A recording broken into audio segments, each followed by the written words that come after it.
Hey guys, welcome to the Isles House first draft coverage episode of the NHL's 2025 NHL draft.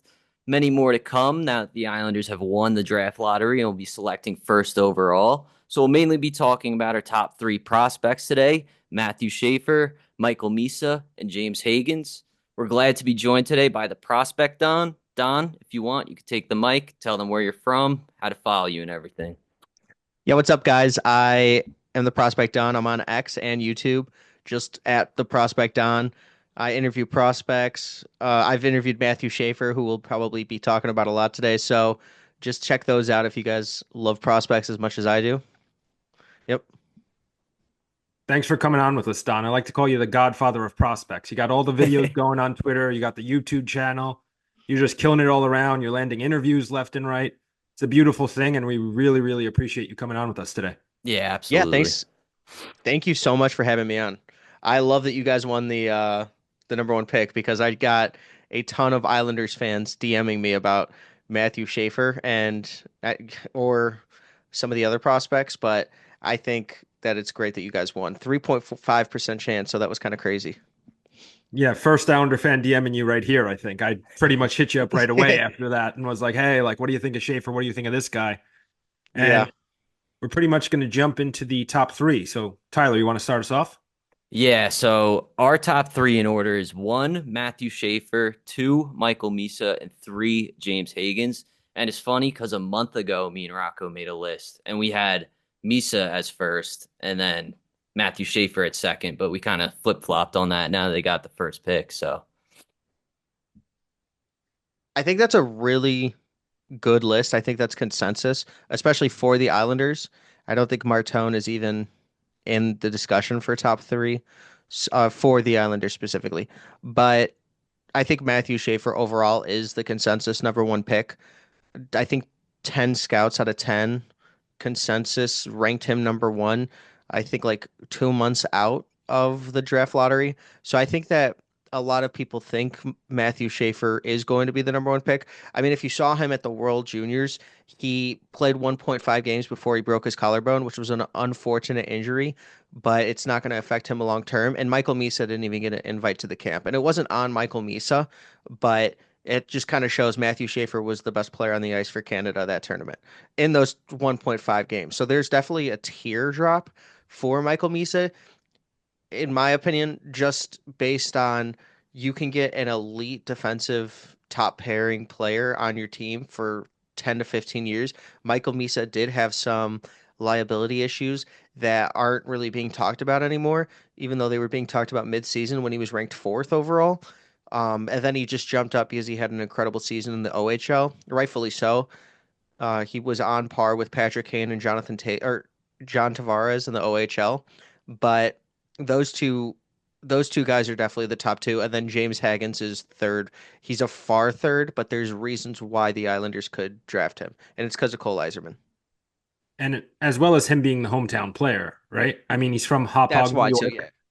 York, you know, yeah, grew up a big Isles fan. And I hear a lot of the top draft guys like a Cam Robinson, those type of people say James Higgins is in consideration because the Islanders are picking number one.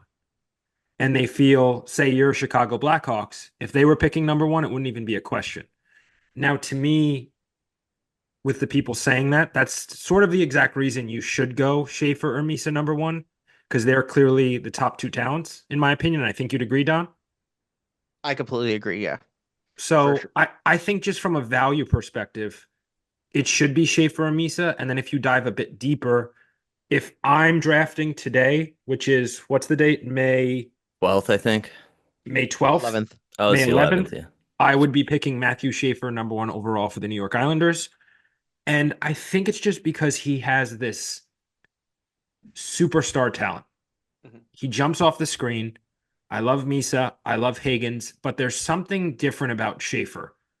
Now, Don, can you tell us what's different? Because I've seen it, but I feel like you're so good at explaining these things about these type of prospects. Yes, my Matthew Schaefer has superstar aura, and it's not that's like a really bad explanation.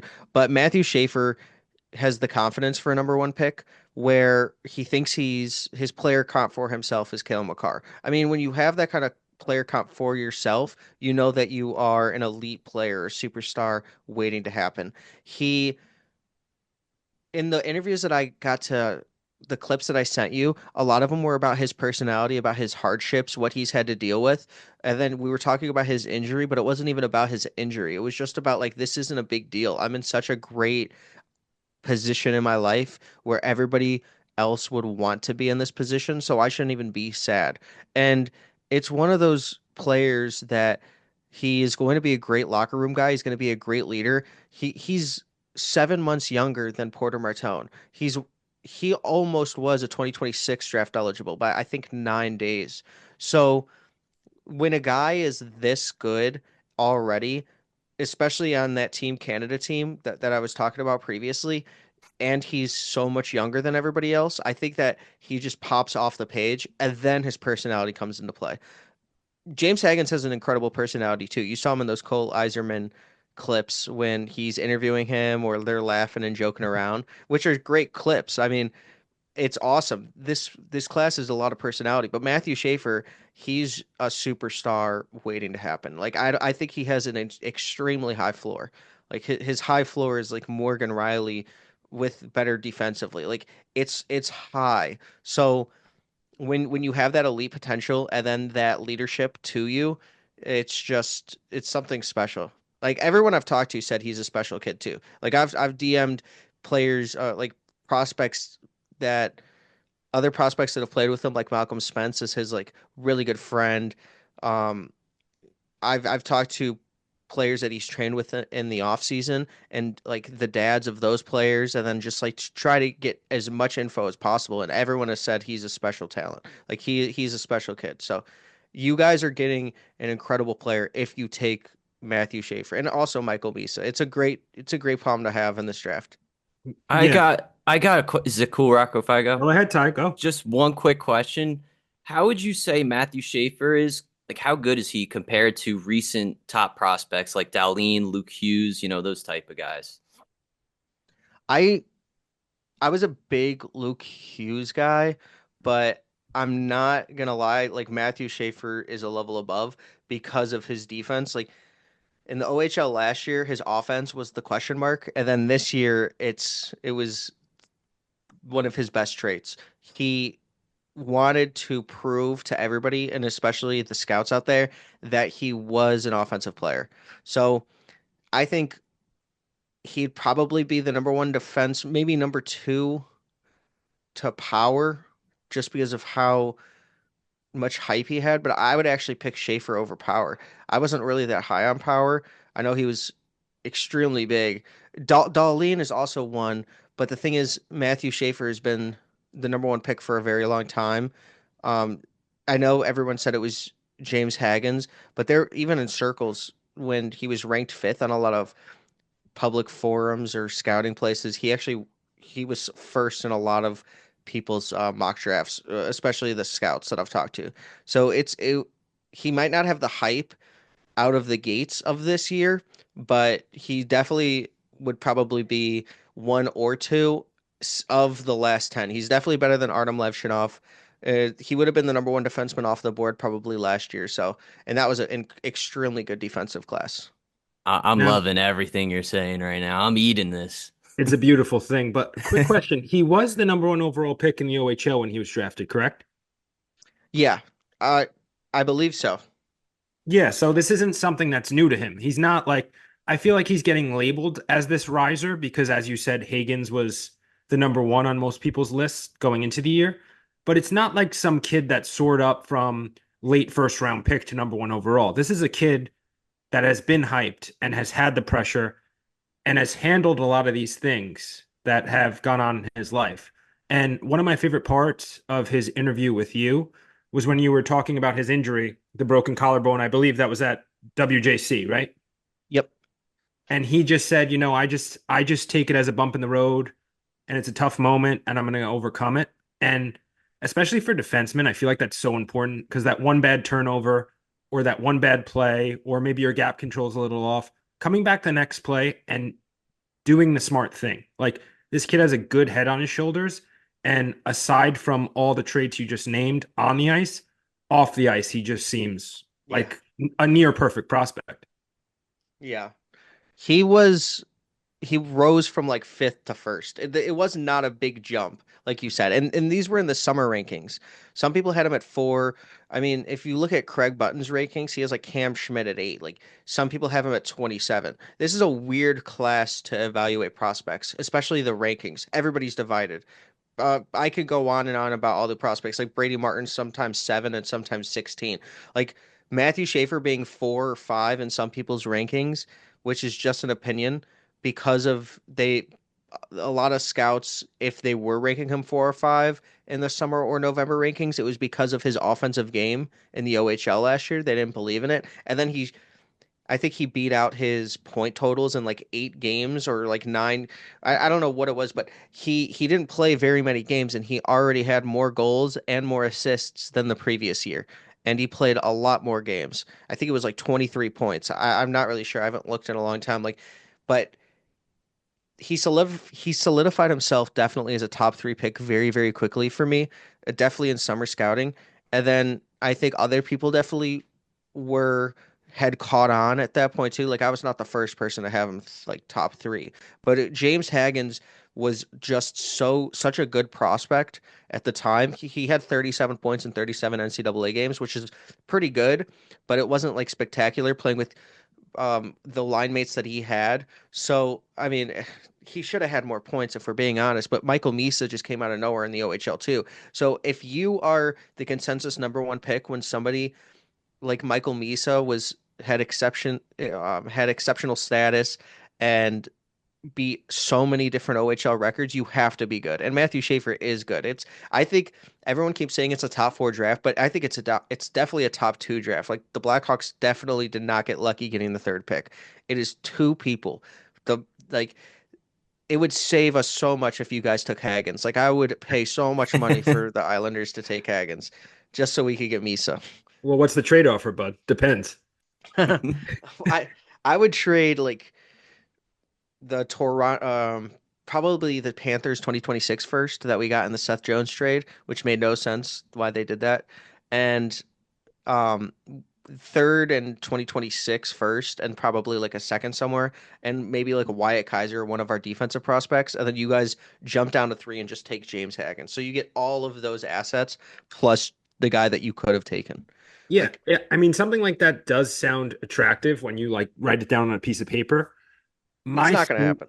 it's not going to happen, but my thing with all these people talking about trading back and trading out of the top two is when you trade out of the top two, you're sort of eliminating, not completely, because I really do like Higgins, but you're sort of eliminating that superstar potential with your pick. And when we watch the playoff games, right? Like when you watch McDavid and Draisaitl, when they had a little bit of a better depth on their club, a team like the Avalanche with McKinnon and McCarr, you feel like you need these top dogs to compete for a cup. You know what I mean? And a team like the Islanders that aren't exactly the biggest free agent destination, this is the way to land one. So for me, as much as I love Higgins, I think you have to, if you even think about trading down, it's only to two. And I would just get up to the podium and take Schaefer unless you're actually absolutely blown away. I completely agree with you.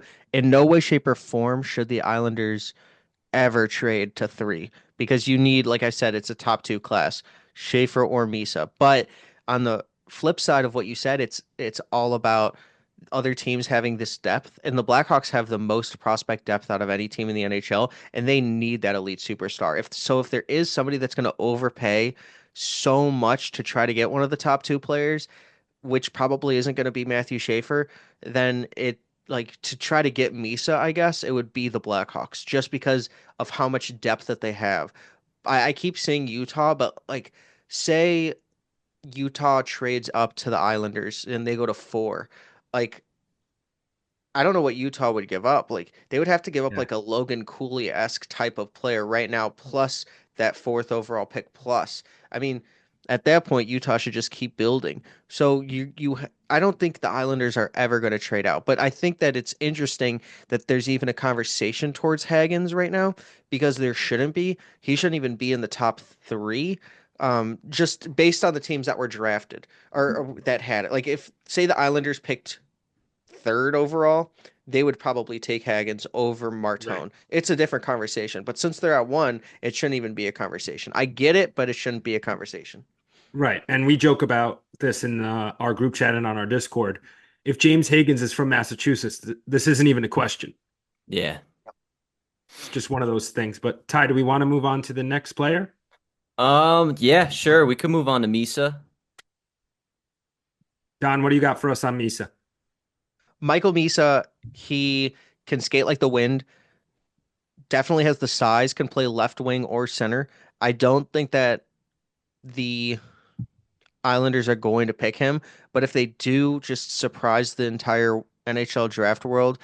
Like he's not going to be a Shane Wright type of fall where they took where Montreal took Slafkovsky. This guy is a legitimate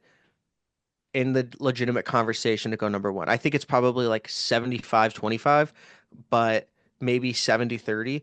But if Michael Misa is the pick for the Islanders, they're getting an elite star, in my opinion, potential. And he probably is going to try to play in the NHL next year, unless he goes to a team like Boston University or somewhere in the NCAA. And I think that would be fantastic for his development.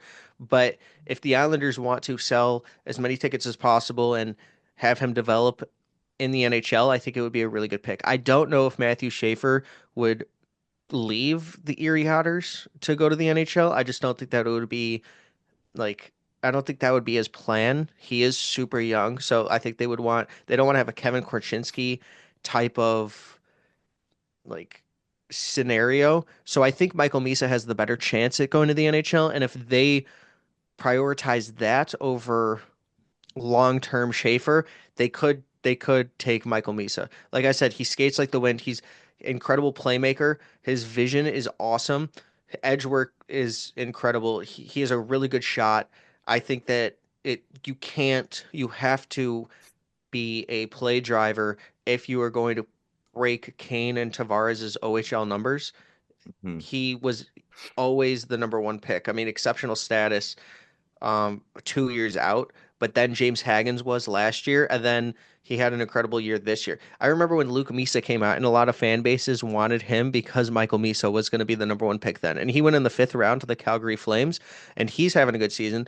But Michael Misa was always supposed to be the number one pick. He did fall, and then everyone had him at four, but that shouldn't have ever been the case. He probably didn't fall in a lot of like GMs and scouting departments. It was probably just online. Yeah. And Luke Misa, by the way, who just committed to Penn State, correct? Yep. Yes, yes, that's actually a really good point. Luke Misa, I did see that, and I also saw somewhere that Porter Martone could Got he offered the has an bag, 250K to go to Penn State too. yeah. So imagine Porter Martone, Michael Misa, and Luke Misa all team up. That would be And absolutely nuts. and don't forget that team went to the Frozen Four. So I don't know who they're bringing back and who they're not, but I'm sure they're pretty solid as is. If they land those two would be great. Three would be, I would imagine, their favorites to win the whole thing. That'd be Yeah. some must-watch college hockey right And there. and college hockey, as I'm sure Don would agree with, is taking a huge jump now Hmm. that they're letting some of these CHL guys go. It's a lot of fun, but I'm going to stay on topic with Misa here. I want to ask you a few questions. Now, a lot of people have been asking me, does he project to be a full-time center in the NHL? Because as we know, he just transitioned to center this season in the OHL. Prior, he was a winger, correct? Um, I thought it was flipped. I thought he was a center and then had to play a little bit of winger, and he ended up saying that he on the lottery draft show, he said that he was he wants to be a center. So I thought he did. Maybe I'm wrong, um, but I thought he did want to be a full-time center. I I, see him as a full-time center for sure. you do see him as a full-time center because let's be honest here. If I'm his agent and he's going on that show and he's asking me, what do I say? I said, you're not saying you're a wing, buddy. Because if you Yeah, say you're a yeah, wing, your draft stock just dropped. Unless you're like a Patrick Kane type guy, typically wingers don't go as high. You pretty much have to be a generational talent as a winger to go number one. hmm If we look back at who's done it, but as far as Misa, what's the gap? I know you said there's top two in this draft. You see Schaefer and Misa as the top two. How much higher would you rank him than a player like James Higgins? Just to put into perspective, specifically for Islanders fans here, the gap between the two. Michael Misa has a floor that James Higgins doesn't because I believe that he's a first line player, and then at worst he's a high end second line center in my opinion. I think that if he doesn't play first line center, then he could be a first line winger.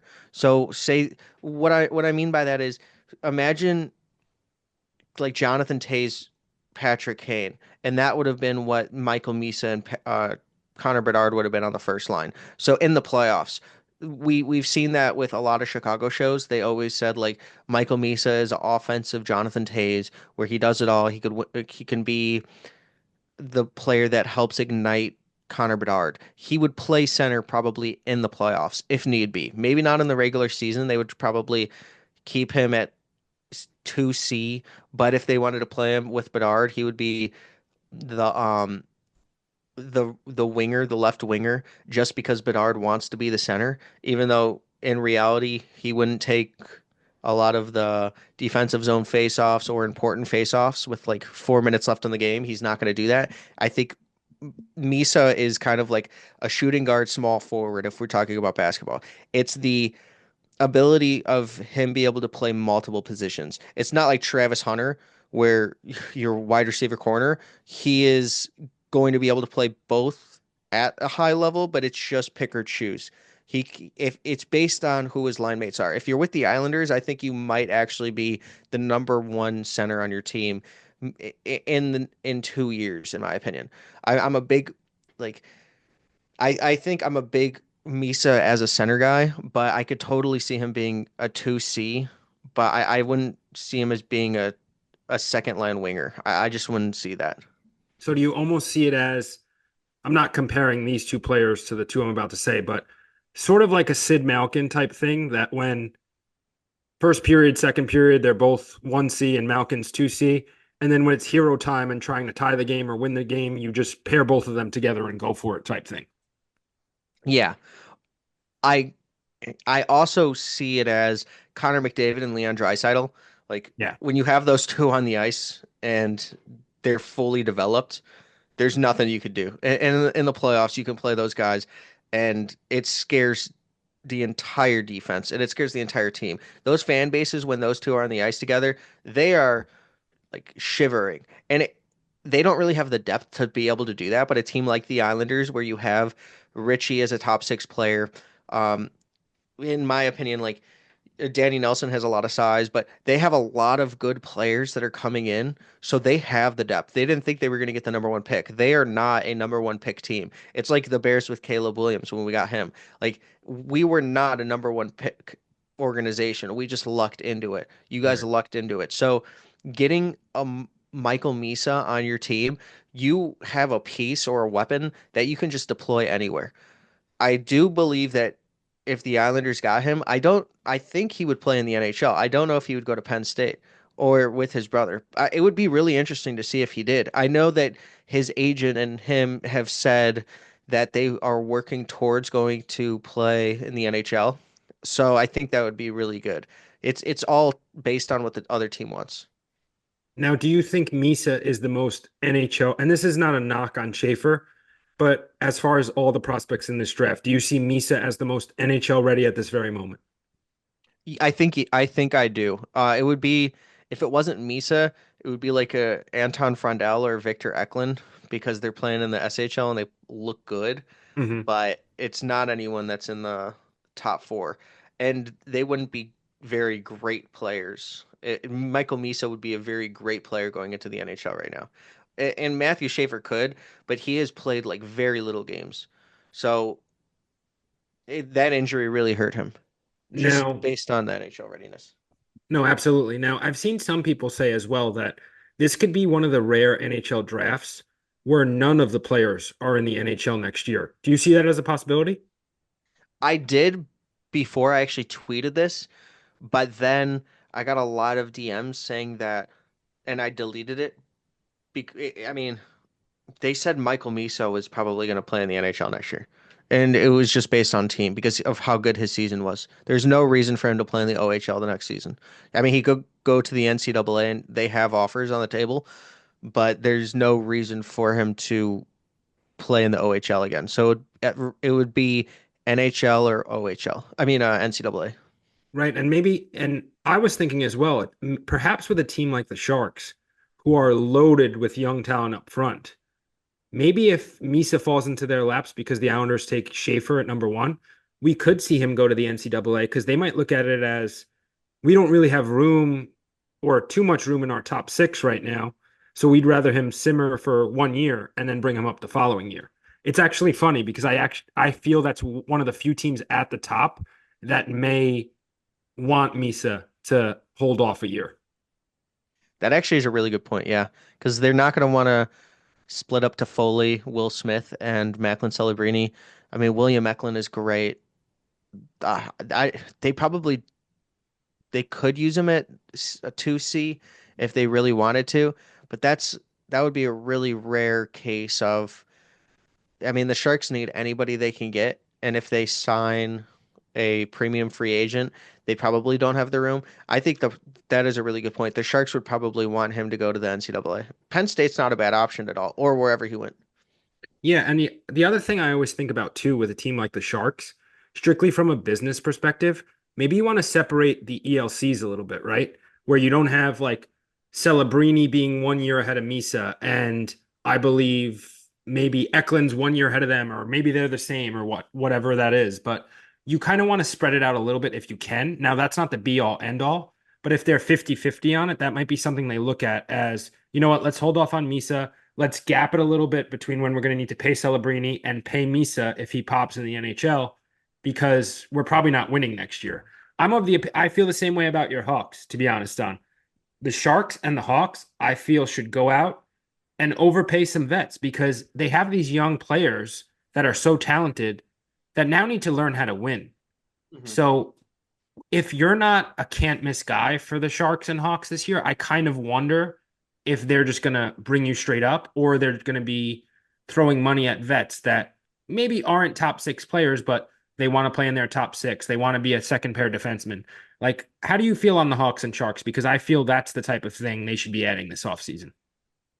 Well, to go to your point about the ELC for the Sharks and Misa, I feel that with Penn State, like the depth that you said, if he went to Penn State, they probably would go very, very far and then make it to the Frozen Four. So max, he plays 2 games. I don't know if they would want to burn the ELC. If they have like a Golden Gophers type of season where you have 9 games for, say, like Sam Renzel and Oliver Moore did, I think that they would burn Michael Misa's ELC.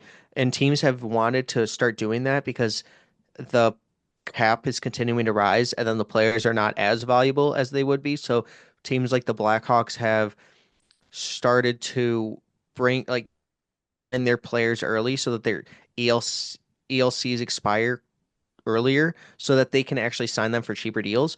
But the Blackhawks and the Sharks, like the Blackhawks have 8 million in cap space because they traded for Shea Weber's cap hit right before the end of the trade deadline. It was like the trade deadline had ended and it trickled through with like 5 minutes after, and everybody was shocked because we only got Soderstrom and Ratty, and those two guys like are fringe NHL players at this point in time. So it was really weird. We still have $30 million in cap space, but we should have been trying to throw 15, 16 million at Marner. And even if we're going to overpay for Marner, he like no one wants to come to play for the Blackhawks. Bertuzzi's cap hit is enormous, and I mean it's only like 5.5 million, but the thing is he was a minus 44 for our team. He Yikes. Oh, played wow. terrible. Yeah. Um, Teuvo Teravainen was underrated, but his cap hit is only for 2 more seasons of 5 million. Nick Foligno is at 4 million, and we're probably going to trade at least like one of Jason Dickinson or probably Connor Murphy. Now that we have our 2 retention spots left, so that's 4 or 5 million out too. So we probably have like 35, 36 million, and we have nobody to sign. Like there's no RFAs that are on the Blackhawks right now that we need to sign because all of our players, like Bedard's contract ends next year. So we we need to somehow hide like that money for next year. And because Frank Nazar, I believe, and Connor Bedard are both going to be RFAs, so you can sign them, but we need to 8 by 8 or 10 by 8. Both of them are probably somewhere in between because Frank Nazar knows that he's going to be a superstar. I mean, he flat out was our best player for half of the season, and he only played 50 games. So a team like the Sharks, they um they have so much money and they have so many young players that are not even in the NHL yet, like Sam Dickinson, who's their top defensive prospect, and he probably still will after the draft because Matthew Schaefer. So they have the opportunity to also sign a Marner or I guess Sam Bennett or Ehlers or somebody like that. Like they have money to throw at a top six. So, like your point, Michael Misa might play in the NCAA for both. I mean, for the Sharks. Yeah, all good points, Don. But I think it's time to get into our hometown boy now a little bit, right? Yeah, Yep. James Hagens. So we have James Hagens at 3, and what I really wanted to ask you, which you kind of touched on earlier with Misa having such a good season, is why do you think his draft stock really dropped? Because he was the number one pretty much like a year at least. I remember hearing him, yeah, at least a year out, and then in around January, stock kind of dropped a little bit. Do you think that's mainly because Misa and Schaefer just were playing so well, or do you think it had to do mostly with Hagen just kind of dropping off a little bit when it comes to points? For James Hagens, the 37 and 37 games, it was decent, but when you're playing with Gabe Perreault and like some of the other players on that team, I like Cole Hudson to give you breakaway passes. They have so many good players on that team, and there just wasn't enough point production. He probably fell because Michael Misa had an incredible season, but he didn't fall because of Matthew Schaefer, because Matthew Schaefer was injured. Matthew Schaefer might have, like, if James Hagens had lifted the puck when Nelson actually scored the game winner um, at the championship, um, I don't, I don't think that we would be talking about like him falling. He was so close. He's a very clutch player. And in the playoffs this season, he scored game-winning goals, overtime winners. Like the guy can absolutely play make. His vision's incredible. It wasn't based on Matthew Schaefer's play because he was, like I said, injured. But I think the fall off of the point production, if he was playing in the OHL or the Q, which there was no way he was going to be, he would still probably be the number one pick. Um, he's so much talent, and I actually think there is superstar in there. But if he's 6'1", we're talking about James Hagens probably being the number one pick as well. Being 5'11" is tough if you're not going to be that elite goal scorer or point producer. He only had 11 goals this season. Like that's tough to be the number one pick with 11 goals when your other people ahead of you had Matthew Schaefer had 7 goals in 17 games. Yeah. James Hagens had 11 and 37, and he's a defenseman. And then Misa had 62 goals. Like, you can't really compete with those numbers when you have better line mates and are not scoring as much. Um, it was tough. It was a tough season for him. Just to play devil's advocate a bit here, Don. I always like to say to people because they love flashing Misa's numbers. They love saying, like, no disrespect, but things like what you just said, like, oh, Matthew Schaefer had this amount of goals in this amount of games. But isn't it important to remember that these guys are playing in the OHL?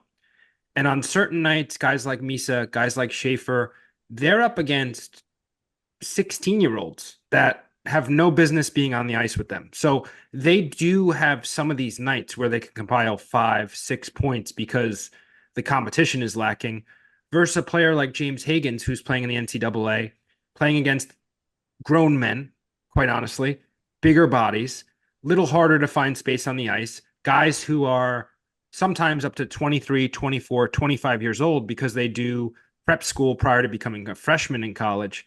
So I'm not saying Hagen's season wasn't underwhelming because when you compare him to seasons like Macklin Celebrini's freshman year, Jack Eichel's freshman year, his numbers do not scream number one pick. They don't.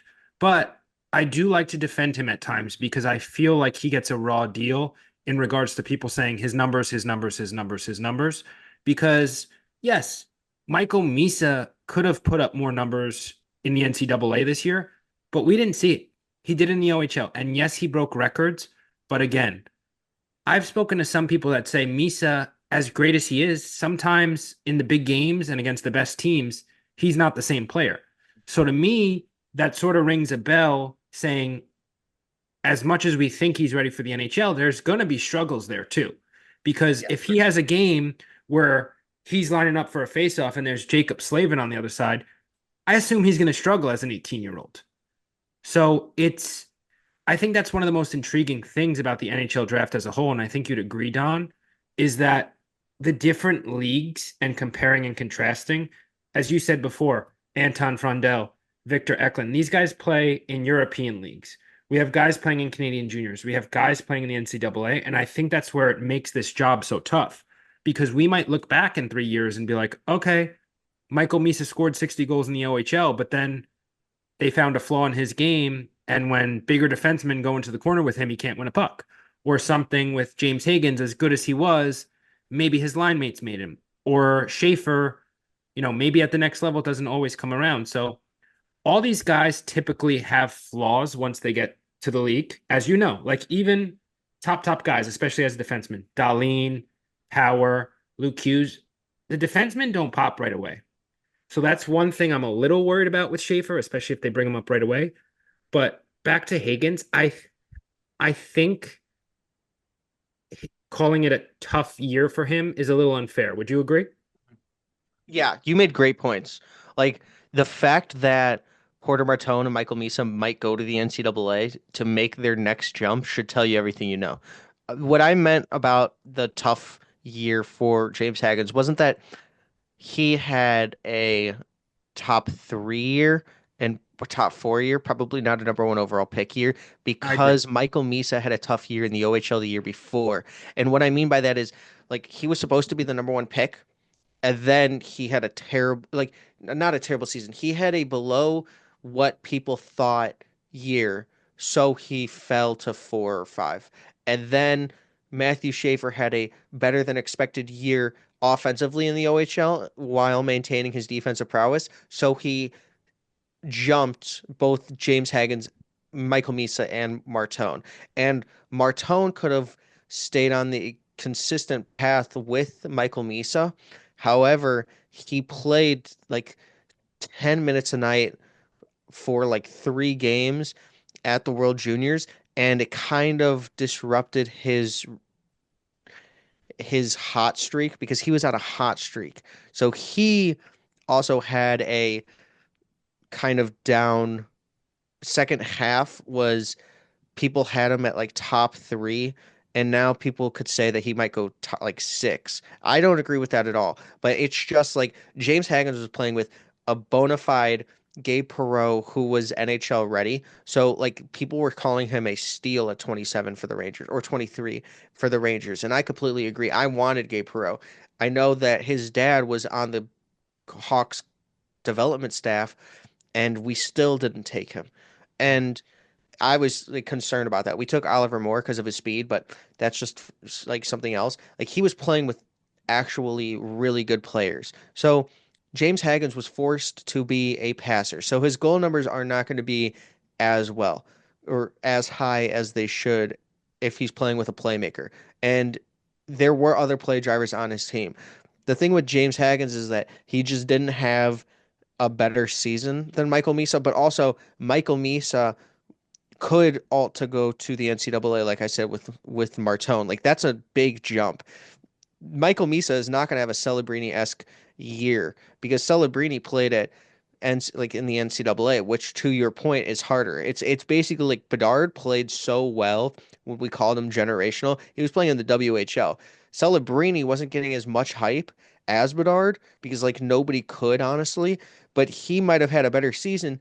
He was also playing in the NCAA against better talent and was more prepared. And then I think that went over the heads of a lot of people. Same with me. Like if we would have had this discussion then, I actually think I might have changed my opinion because the NCAA is so does so good with development And whenever a player goes to like Michigan or opts to go to Boston, Boston University or college, I'm excited as a Blackhawks fan. Like that's great.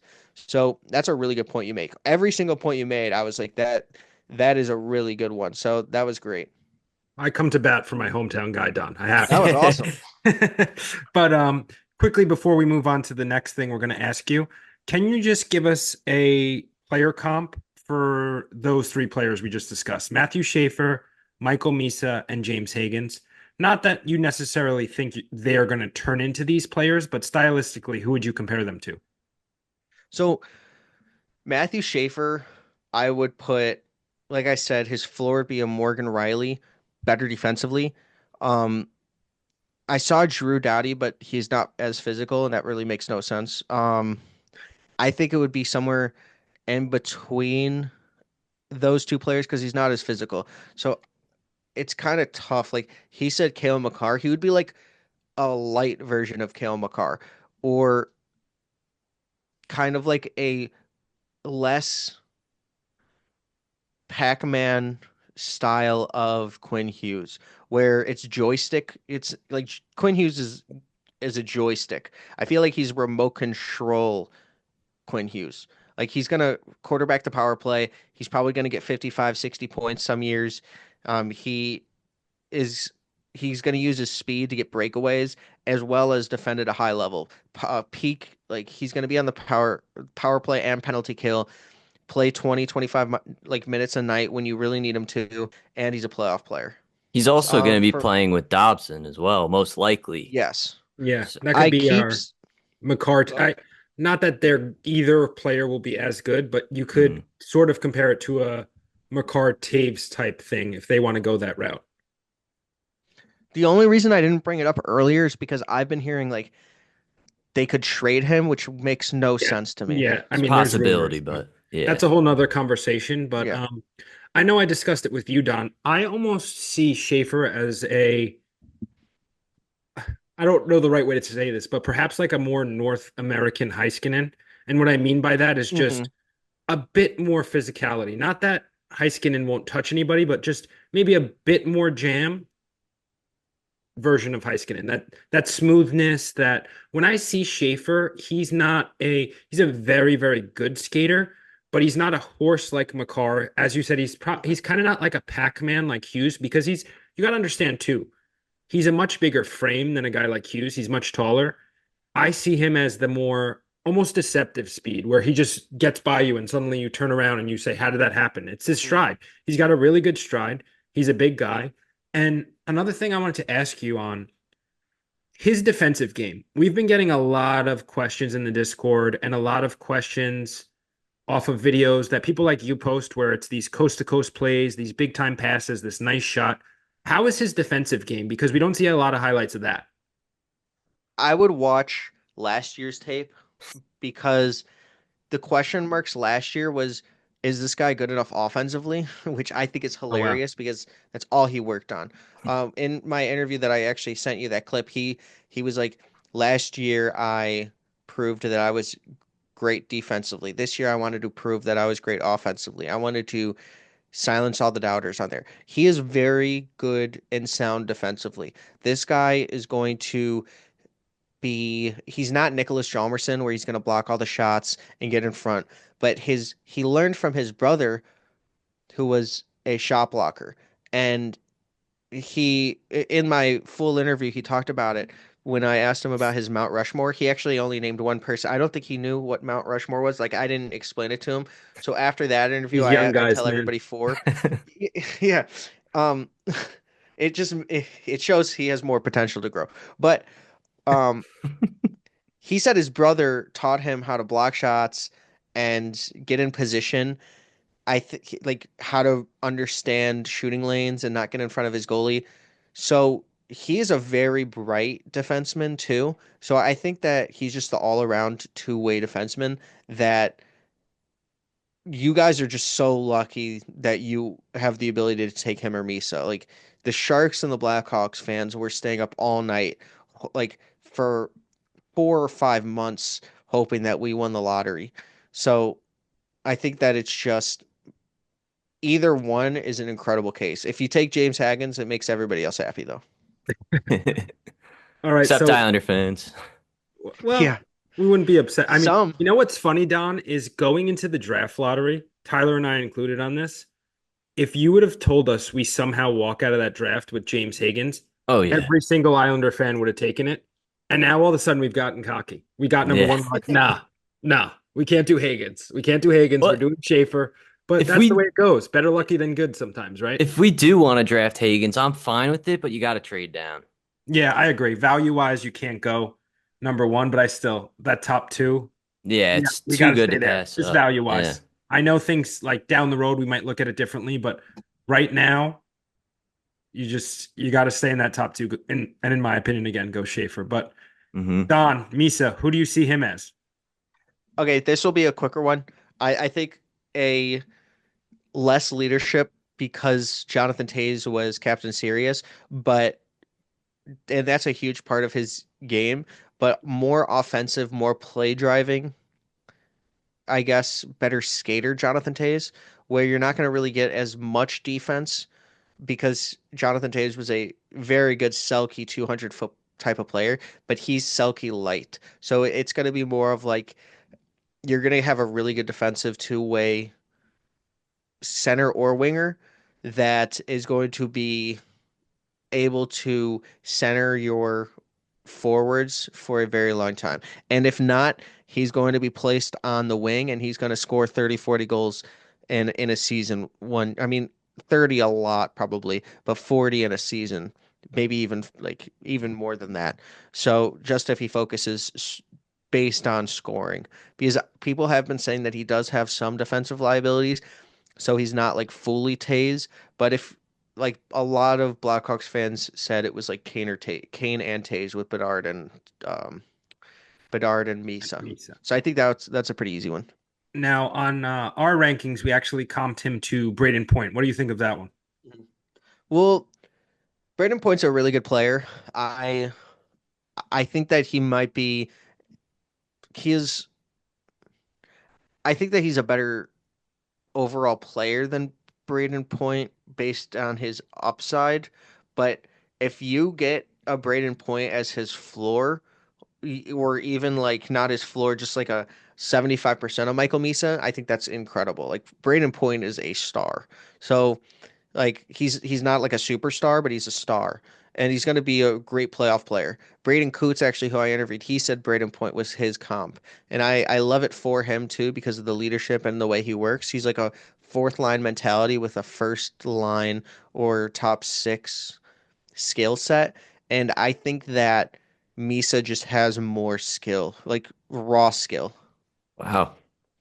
Very interesting. So, last comp we're going to ask you for James Higgins.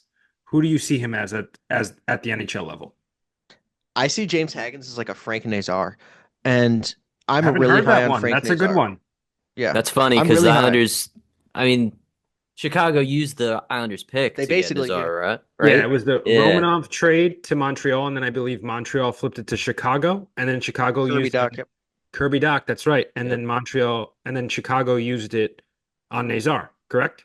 hmm It was the 13th and the 66th pick for Kirby Doc, which worked out very well. But nobody ever talks about the Romanov trade, which was tough too. But he's also a good player.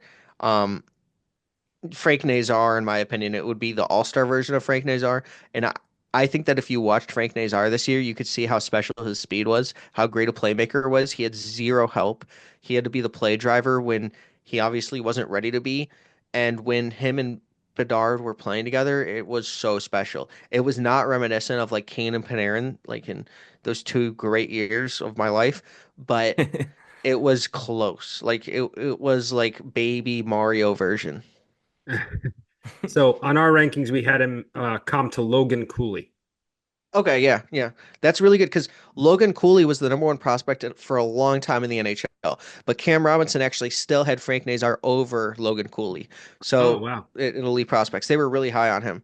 So back in those days, it was always who's better, in my book, Logan Cooley or Frank Nazar. And Logan Cooley, I believe, has like 109 points or 111. I think, yeah, 111 points in his career so far. And Bedard only has like 128. So I think he's beating Tays and he's beating like Tays and almost McKinnon's type of years in their first 2 years. Wow. All right, I think, Oh, three. but, Yeah. Go ahead. but I think that wraps up the Schaefer Misa Higgins talk we were going to go to. Tyler, I believe we have a big question we wanted to ask the Don in regards to pick number three. Pick number three. Do you have it? Yeah, I You have. go. You go. So basically, what we wanted to ask you, because I think a lot of people are curious, and I think this would be a good indication of the value of James Higgins in this draft. So, hypothetical situation, which could very well become reality. Schaefer goes one to the Islanders. Misa goes to the Sharks. Number three overall pick. Your Chicago Blackhawks are on the board. Who is your pick? So who would you pick in that spot? And who would you expect the Chicago Blackhawks to pick in that spot? I would take Porter Martone, a 6'3", big power forward, but he's raw skill. His player comp when I talked to him was Matthew Tkachuk. Put him on a line with Connor Bedard. He's an incredible playmaker, and no one talks about it. Like Porter Martone has incredible vision. He waits, he understands defenses.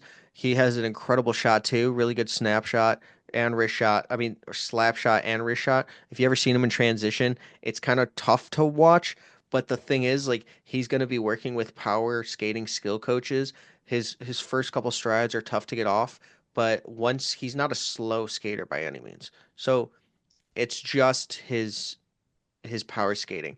And the thing is, like, if you look at any of the Blackhawks' recent drafts, it's all speed, speed, speed. We're taking the fastest players in the draft every single time. So Porter Martone would fit so well with those players because he doesn't need to rely on his speed that often. I think it would absolutely be a smash to get Porter Martone. And then for on the flip side, who I think the Blackhawks are going to take, it's Anton Frondell. Anton Frondell is going to be the Blackhawks pick, in my opinion. Based on everything I've heard, they really like him. I don't even know if Porter Martone is in near range. Like he might even be like five. He might even be off board based on his skating. They love skaters. And I think it kind of would be a mistake, but based on why Frondell would make sense is he is a top six center. He is an incredible shot, have one of the best shots in the entire NHL draft. If you see his toe drag release, you could watch it on repeat over and over. It's pretty cool. His transition is awful as well. It's like a 14 on some lists or 8 or 9. And he's playing in the SHL, so it's a larger ice, so it's only going to get better in North America. But every single Swedish prospect I've talked to, they've said he is the best player they've ever played against. And they have to play against Victor Eklund as well. So that's always surprising. Like there is a huge gap between those two, and I'm a big Victor Eklund guy. So I'm not playing against him. I don't know what other teams see like or what other players have to deal with, but he is a pest on ice. Like there is something about this guy that everybody talks about him being a top three player. EP or Elite Prospects had him at 18 in their December rankings, or January or December rankings, and then they had him at 12 now. And he might get up there, but it's going to be an Artem Levshunov type pick where not a lot of scouting places have him top three, but he's probably going to go there. And I know Utah likes him for sure. I'm glad you answered Martone for your pick because I had a tweet the other day that I think the Blackhawks are going to draft Martone strictly because it sounds like a deep dish joint. Yeah. So I think it's a nice fit in that regard. I could see, you could literally see his jersey on the wall when you go and get deep dish pizza with the Yeah, you revolving can. doors in Chicago. Like I could picture myself walking in as a tourist, the doors spinning. I walk in, I look behind the bar, and you see that big Martone jersey behind there. He's a perfect fit in Chicago, in my opinion. Yeah, I completely agree. I had some like multiple tweets today under my like one of my posts and it said like Don Martone and he was like smoking a cigar and like an Italian with a black suit on. I like this. So, yeah, I'd get a fat head of that to go behind my room if that was the case. Martone's a great guy. during my interview, I accidentally hung up on him and he was completely fine with it. I just called right back. My headphone fell out, this one, and then I clicked it and it hung up the phone. It was my first phone interview because I usually do Zooms. So Hmm. like he was just laughing. Like we talked about his late night snacks, which was like salt and vinegar. Like we went like really deep in some areas. Like we talked about the draft process. He will just talk about anything you want. Like he's definitely somebody, if you ever watched the Bar Down content, he did 94 questions with Bar Down. And then he did a guess the NHL player with him and Jack Ivankovich. And then there was someone else, like Carson Rakoff, I think. I'm not sure if it was him though. But he's such a personality. He is kind of that, he has top three aura. And Anton Frendel, I think you can market Martone better in our market. Like get him Illuminati's sponsorship so quick. Like you can get that man a deep dish pizza sponsorship I'm ASAP. telling you that It's a name really good. screams, and it's I can't explain it, but Martone doesn't scream New York pizza to me. It's deep dish. Something about the name. It's a deep dish spot. It's not a. I wouldn't drive down the street on Long Island and see Martone's Pizza and Pasta. No, it's deep dish. I'm telling you, it's the right fit. You're, you're the pizza sport guy, so you gotta like Well, if and I'm telling you, Martone, this is the pick. This is my pick for you. I'm trying to help you. yeah, You need a big guy next to Bedard. it's You definitely got the the thin pick. crust. You need the deep dish now. I'm gonna go to the draft. So if there's an opening to run on the stage and pick this pick for Kyle Davidson, I'm gonna do it. Like if I see it, if I see the lane, I'm going through it. I'm I'll just be running up watching. there Pick yelling three. Yeah. Porter Martone. Isles fans, don't turn it off after pick one. Yeah, We got to don't watch. quote me on that. I will get arrested. All right. Well, Don, we do have some questions from our Discord, if you wouldn't mind answering. Yeah, for sure. All right. I'm going to go with the first one from our boy Data Dom. Please ask for his current pro comps for Cal Ritchie and Danny Nelson.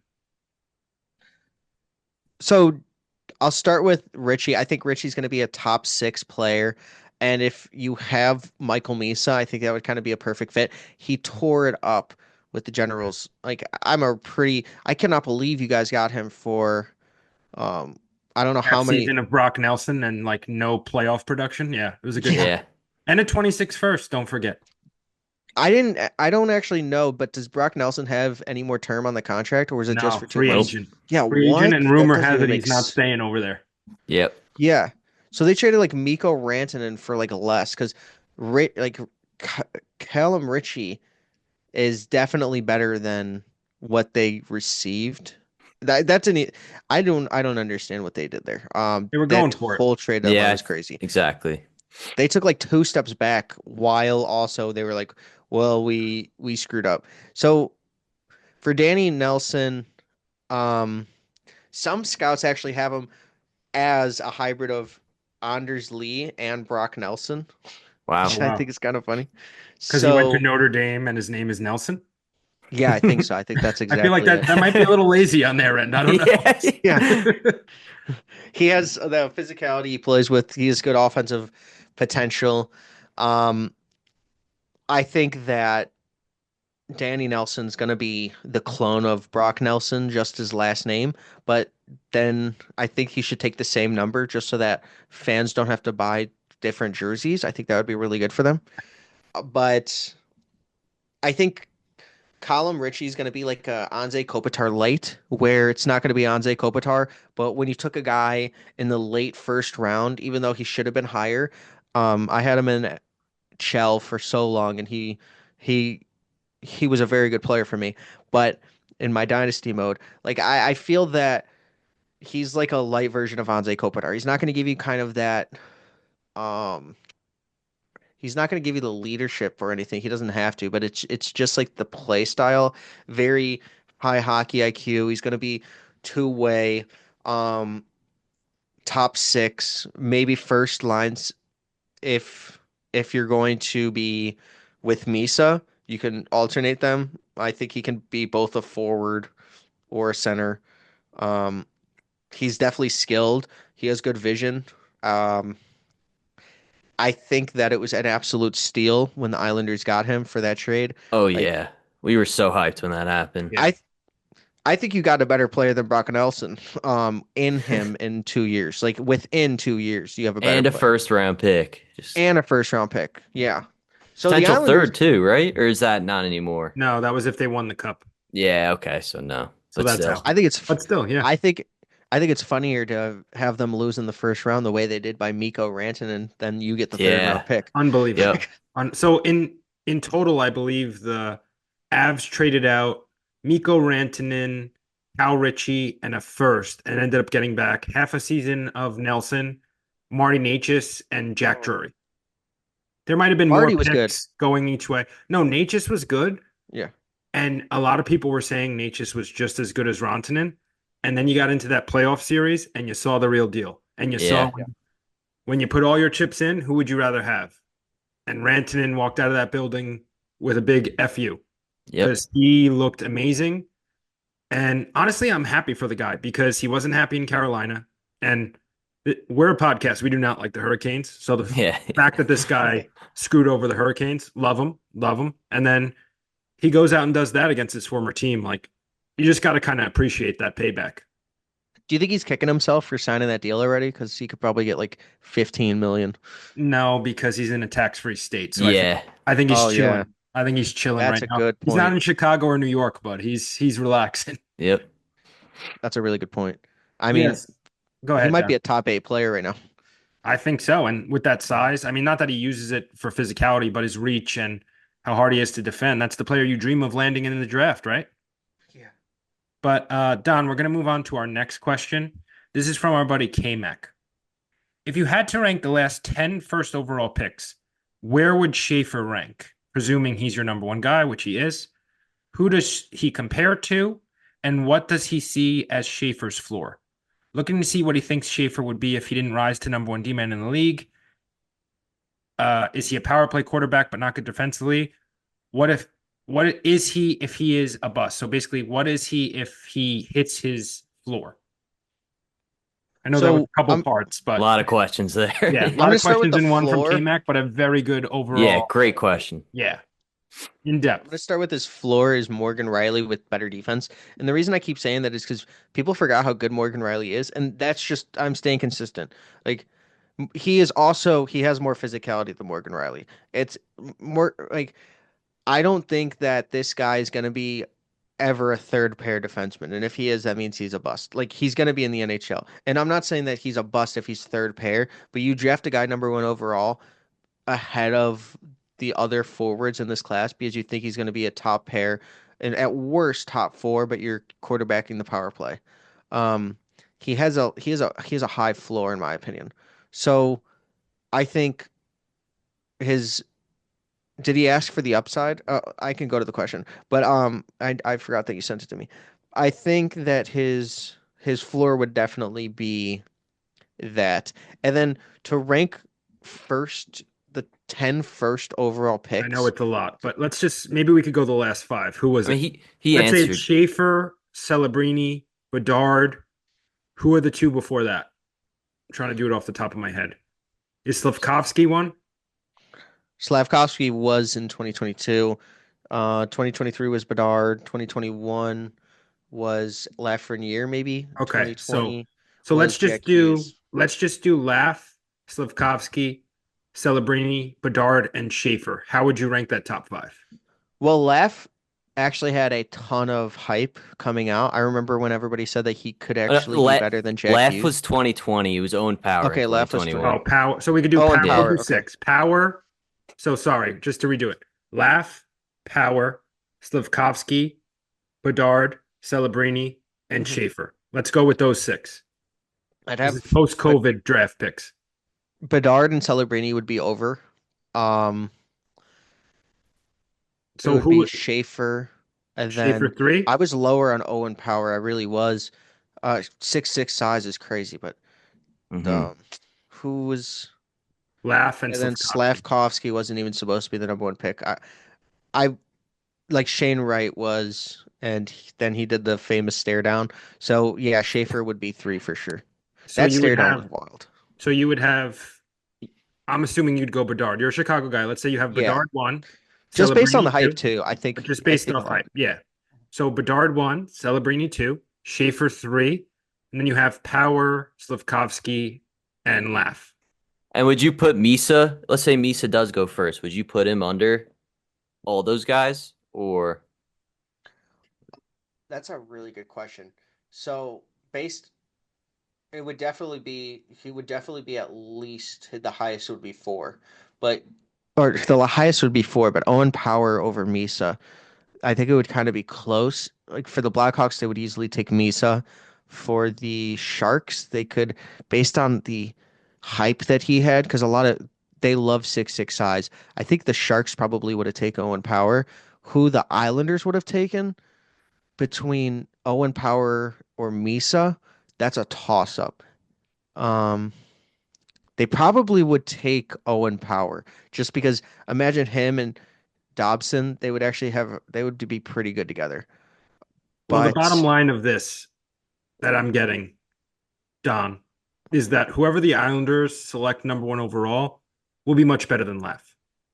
yeah, for sure. Okay, yeah, just wanted yeah, to clear that yeah, up. Laugh Thank more you, yeah, so. Don. Thank you, Don. Just wanted to clear that up. yeah. Laugh more Sorry, so, I, but I I, get I it. just Laugh, added I to that would rank question. Laugh 7th out of the 6. Yeah, But Uh, based on hype, Laugh had a lot of I think Laugh that's a was over buff. You could say Slavkovsky. the B word. We don't object to the B word on this. Well, just based on hype, but Laugh is having a terrible season. If like you saw what happened to Kako after he left, so like every hmm you can't succeed. They're gonna destroy Gabe Perreault, and he's actually a great player. Maybe Like you I should. don't know Maybe the what Hawks they're should doing. go buy low on Laugh. Fix him. It's not I working would over buy there. low. I would buy low on him, Panarin. Well, not right now. I would buy You low already on. you can't buy low on Panarin after you sold him. I'm sorry, Don. No, you can't. You fucked up once. It's over. I he was my favorite player, like I'm for a sorry. That very was long bad. time. I didn't want to. I I bought didn't. I his didn't want to bring jersey. that up. You brought it up. I still have his jersey. I don't know what to do with it, but that's a really great question. Yeah, Slavkovsky might be a bust, but Kako did very well after he left. Yeah. So maybe. hmm Or and you know what? Laugh last season. I will give it to him. Had a very very good season. We had some people saying he was going to be a 100-point guy. I thought it was ridiculous. Called him out. Not looking good now. But anyway, let's move Yeah. to the next question. We have our guy Isles 3024. He's piggybacking off of K-Mac's question. Where would these top 3 rank among next year's draft class? These top 3, and again, these are all Isles fans. So our top 3 is Schaefer, Misa, and Higgins. Where would Schaefer, Misa, and Higgins rank in next year's class that just about everyone says is a much better class? Well, the point is like that class is better at the top. Gavin McKenna would be the number one pick in the A lot of next draft. Well, the crazy part is like you have Landon DuPont in 2027. So I have no idea who would go there. So if Um, you combine the drafts, it's pretty clear that McKenna's won. If you combine 25 and 26, McKenna won, correct? yeah. So if you combine, and I know you study the 26 guys a good bit as well. If you're picking number 2 in a combined draft, who would go 2? Well, Would it be Schaefer? two's Or do you weird. have someone in mind from the 26 draft that you like and you might rank above Schaefer? I'm kind of big on Schaefer, so I wouldn't be opposed to drafting Schaefer if you really needed a defenseman. So I think that is tough. I think that um there's just a lot of good players in 2026. So my board isn't like solidified per se.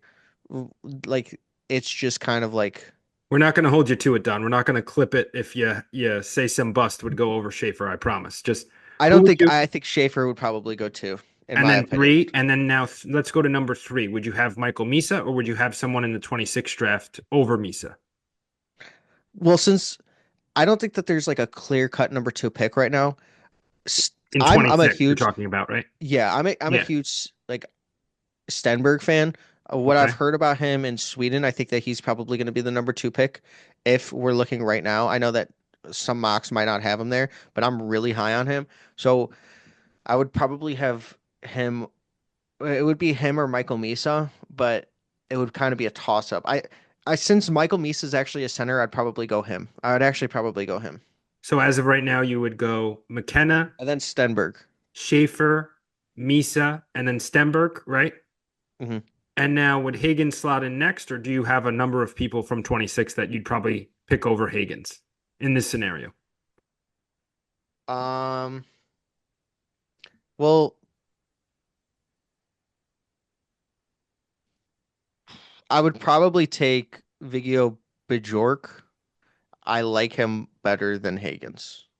And then maybe Higgins after that. Okay. So it's kind of intertwining where 26 goes, 25 goes, and so on and so forth a bit. Hmm. hmm And then obviously a lot can change between this year and next year as we see, because if we were doing 24 and 25 last year, we'd be talking about Higgins up at the top. So a lot can change, but that's interesting that I like a lot as an Isles fan that you would slot Schaefer in right after McKenna because we all know McKenna's generational. I think McKenna might arguably be one of the best prospects, if not the best prospect since McDavid. So it's a really positive sign that you would put Schaefer right after him. But if we're talking about also the 2027 draft with Landon DuPont, I think I would probably have DuPont over Matthew Schaefer because I think DuPont is generational as well. And I know that that word gets thrown around, but he's 15 years old and might be one of the best players right now playing for Everett. When I interviewed Carter Bear, it was after his lacerated Achilles. He just raved over playing with Landon DuPont. He thinks that, I mean, I believe that Landon DuPont is generational as well. So we might have like four of the last five picks generational, which obviously there's only probably like five or six generational players. So that word gets thrown around way too much. But Gavin McKenna and Landon DuPont might both have generational type height. Interesting. Well, we'll revisit the DuPont conversation when he gets his driver's license. Yeah, it's a Um, very good point. last question, if you don't mind, Don. You've been with us for quite a bit. We very much appreciate it. So we're going to wrap up with this one.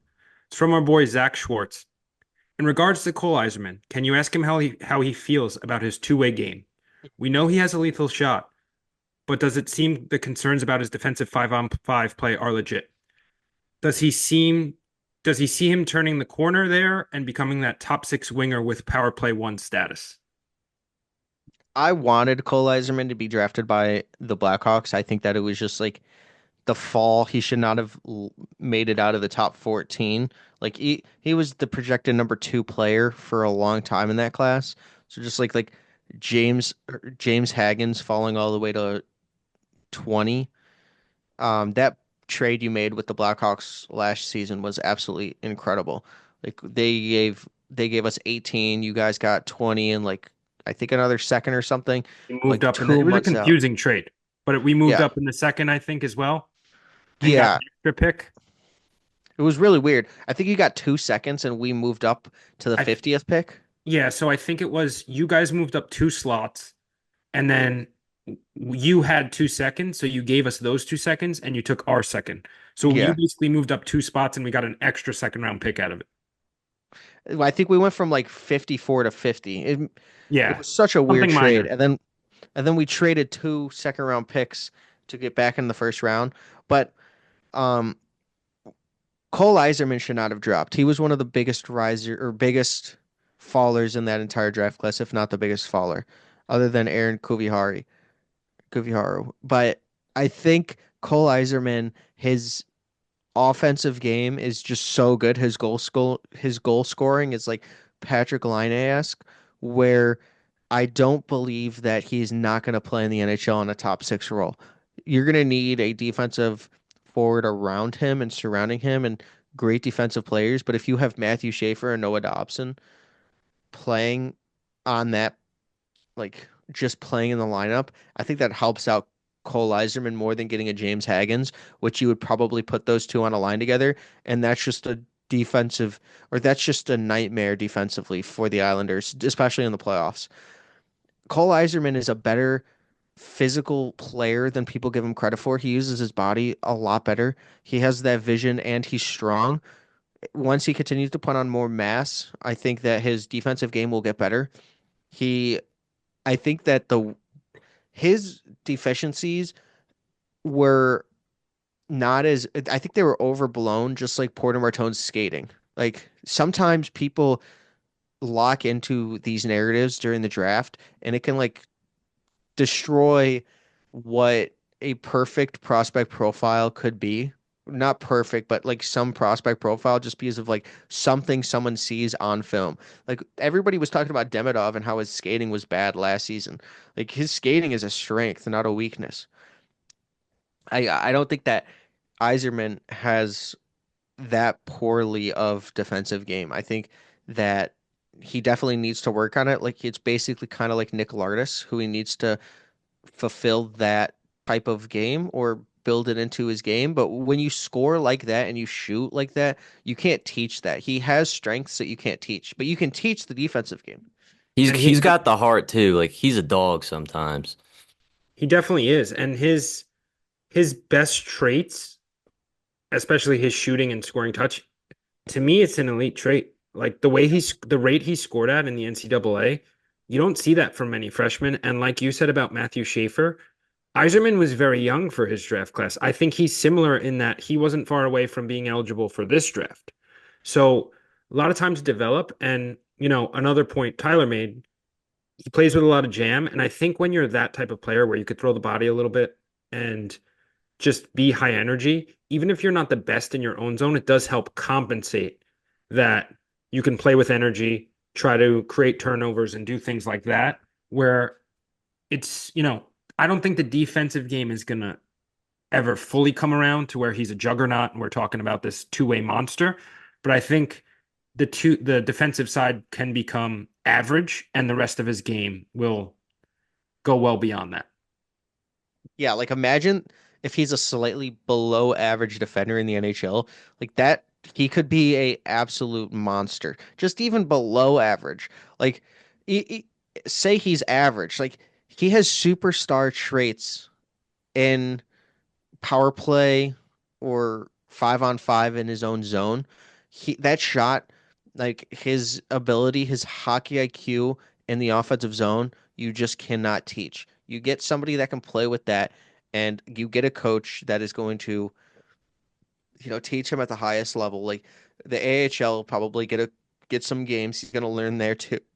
But Cole Eiserman is just one of those players that I think every team is going to regret passing on. Like he should not have fallen that far. If you take him top 10, yeah, it would be a little worrisome. Or top 5, not even top 10, just because of like the defensive game might not be there in the next 2 years. But if that's what he's working on every single day to get to the next level and to get that jump, that's a great problem to have. And something that doesn't matter to everyone, but matters to me, his cellies are electric. Just Oh yeah. pumps the boys up. When he yelled at is it Cowan or Cohen, the Maple Leafs Cowan. prospect? Yeah, Easton Cowan. Yeah, and he's just yelling cowboy at him and whatever else during the World Juniors. Like, I love that type of stuff, and that's the type of guy I want on my team. Now, before we wrap up here, do you have any sort of comparison you would make for Yzerman? Like, is there an NHL player you could see similarities from? Well, I had mentioned like Patrick Laine before, and that's just his offensive ability. And I think people forgot like 2016, 2017, or in 2018, Laine, like he was second in rookie scoring, but he had 37 goals. Matthews had 40. Patrick Laine had, I think, 80 goals in his first 2 years. So, combined, like he was an incredible offensive weapon. But the thing is, like, he's not the most complete player as well. I think that's why he got traded, and that's why like it didn't really work out. But for Cole Eiserman, he has more of a game that can transition. He's obviously Patrick Laine went 2 overall. Iserman was projected to go 2 overall. It just didn't happen. So there's definitely like a difference there. But if I like say Iserman had an incredible season last year and got picked third or fourth overall, I think his comp probably would have been like a Patrick Laine-esque player. But he fell. Like he was the number two player in that entire draft. Now, since we're doing name Great time. comps and you put Danny Nelson with Brock Nelson before, what do you think of this one? Perhaps Cole Caulfield type player. Maybe not as good of a skater, a little more jam, but some similarities to a Cole Caulfield.